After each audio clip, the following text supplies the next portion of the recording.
Foundation के उधर निःशुल्क नेत्र का फ्री चेकअप चालू है। विजय बा ने बहुत सारे अच्छे कार्य किए हैं और इतना गरीब आम लोगों को बहुत सारा फायदा मिला है। उनके लिए मतलब विजय भाई के लिए कुछ बोला जाए उतना कम है।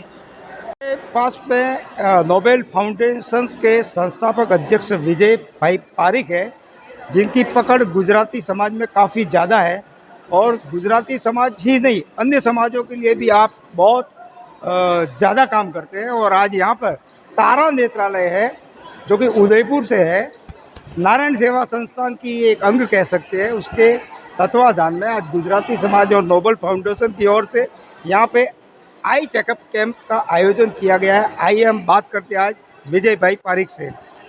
विजय भाई पारिक, आप ये बताइए कि आज इतनी बारिश में और आपने ये आई चेकअप कैंप लगाया और इतनी सारी मैं भीड़ देखा हूँ, क्या कहेंगे आप?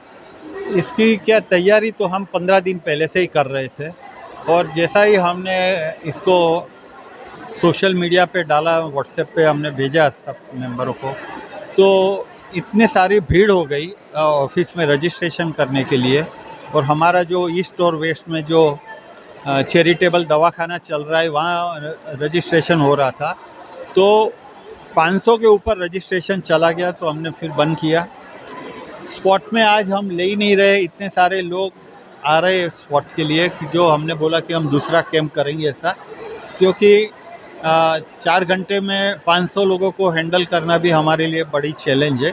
आप देख रहे हैं कि पीछे बड़ी संख्या में लोग बैठे हैं और अभी तक कई लोग करा के चले भी गए। तो ये हमारा हमेशा एक कोशिश होता है, नोबेल फाउंडेशन और हमारा गुजराती समाज, हम ऐसे समाज सेवा के काम में हमेशा आगे रहते हैं और लोगों को सेवा का दृष्टि से हम उनको सेवा पहुंचाने के लिए कोशिश करते हैं। जब कोविड-19 आया तो कोविड-19 के पश्चात आप सेवा कार्यों में एक युद्ध स्तर पर काम कर रहे हैं, क्या कहेंगे? कोविड-19 में जिस तरह के हालात हुए थे, तो हमें लगा कि इस पे स्वास्थ्य के ऊपर खास काम करना चाहिए। तो मैंने भाईंदर ईस्ट वेस्ट 2 में एक क्लिनिक खोला। फिर 2 साल हो गए हमने पालघर में भी, आदिवासी एरिया में भी एक क्लिनिक खोला है कि जहाँ लोगों को 20 रुपया में जांच भी होती है, दवाई भी मिलती है। कितनी भी महंगी दवाई हम अपने यहाँ से देते हैं। तो इस तरह से हजारों लोगों ने इसका लाभ लिया है। आपके उस दवाखाने में जो व्यक्ति आता है तो उसकी नॉर्मल फ़ी क्या है? दवाखाने में आता है, उसके जो केस पेपर निकालने का बनाने का 10 रुपया रहता है, वो 10 रुपया दवाई का चार्ज रहता है। और जो 65 साल के बुज़ुर्ग हैं उनको हम फ्री में देते हैं, टोटल फ्री में करते हैं। कोविड काल में यहाँ पर ऑक्सीजन सिलेंडरों की काफ़ी कमी थी, लोग ऑक्सीजन सिलेंडर के बगैर दर-दर की ठोकर खा रहे थे। उस समय आप उनके लिए एक हनुमान बनकर सामने आए। ये बताइए कि कोविड काल में आपने कुल कितने सिलेंडर रोगियों को उपलब्ध करवाए? हमने ऐसा है कि हमारी कंपनी अल्केन, वो इंडिया में पहली कंपनी है जो एल्यूमिनियम के लाइट वेट सिलेंडर बनाती है। ये गवर्नमेंट अप्रूव्ड है और कोविड में हमको गवर्नमेंट से भी काफ़ी प्रेशर था, काफ़ी ऑर्डर उनकी तरफ से भी रहता था और उनका प्रेशर था कि हम दिन रात चलाएं। और हमने कोशिश की कि देश में ज़्यादा से ज़्यादा सिलेंडर देने की, हमने वो मुहिम को हम भी उसमें सहभागी हुए। और मैं जहाँ रहता हूँ वो भाईंदर एरिया, जहाँ मेरा कर्मस्थान है, तो वहाँ सिलेंडर की बहुत दिक्कत आ रही थी। लोगों को सिलेंडर मिल नहीं रहे थे, ऑक्सीजन न मिलने से लोग मर रहे थे। तो हमने टोटल फ्री ऑक्सीजन उस टाइम में हम खुद ऑक्सीजन भरवा के उनको देते थे। आपकी संस्था के माध्यम से इस शहर में ये भाईंदर जो है, ये भाईंदर मध्यम वर्गीय परिवारों के लिए ये शहर बना था। लोग मुंबई और दूर दराज क्षेत्र से यहाँ आकर इसलिए बसे हैं कि ये मध्यम वर्गीय परिवारों का कभी शहर था।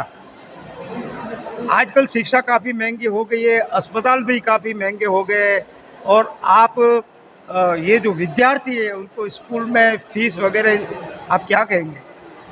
भी ऐसा है ना कि जो मेरा नोबेल फाउंडेशन है उसमें कई जगह से लोग आते हैं। अभी तो पूरे देश में से लोग आना चालू हो गए हैं। उनको कहाँ कहाँ से पता चलता है, हमने आज तक कोई एडवर्टाइजमेंट किया नहीं है, लेकिन फिर भी आते हैं। फिर भी हम लोग जो भी शिक्षण के लिए लोग आते हैं स्कूल फीस में, तो हम उनको मदद करते हैं। जो गरीब लोग हैं और जो वंचित लोग हैं उनको तो ज़रूर हम मदद करते हैं। आप गुजराती भाषा को लेकर भी काफ़ी चिंतित है। समय समय पर जब ये समर वेकेशन वगैरह होते हैं तो आप बच्चों के लिए यहाँ पर स्कूल या क्लासेज चलाते हैं। हम लोग गुजराती भाषा के वर्ग भी चलाते हैं छुट्टियों के टाइम में, गर्मी की छुट्टियों में।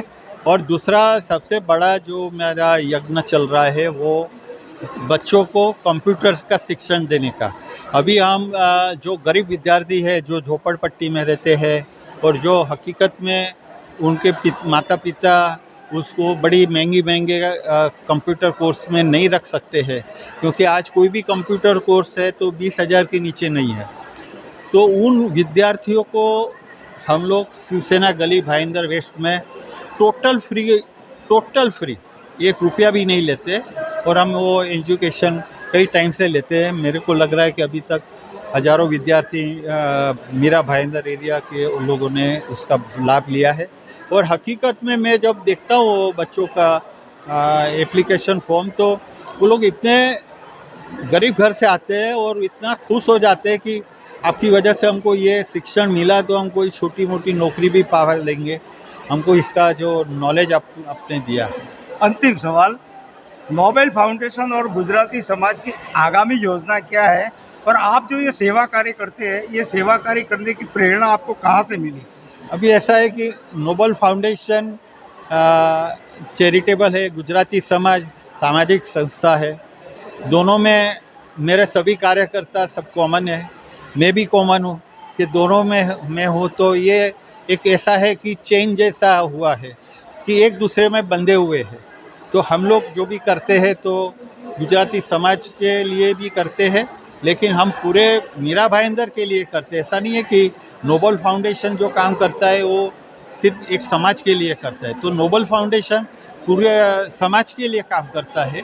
तो गुजराती समाज समय समय पे गुजराती वर्ग के लिए अलग अलग प्रोग्राम करते हैं, जैसे गरबा का है और इस तरह का गुजराती भाषा सिखाने का काम है। इसे सब काम हम करते रहते हैं। कई और भी काम करते हैं, जैसे हमने एक धार्मिक काम भी अभी किया था, जय हो श्रीनाथ जी का बहुत बड़ा। हाँ, यह वो तस्वीर कार्यक्रम आया था। लता हाँ, मंगेशकर थिएटर में लगभग आधे भाईंदर ने देखा है, लोगों को बैठने के लिए। बहुत अच्छा वो प्रोग्राम रहा। तो हम लोग ऐसे कई अलग अलग तरीके से सामाजिक काम करते हैं। जी, हमसे बात करने के लिए धन्यवाद। Thank you.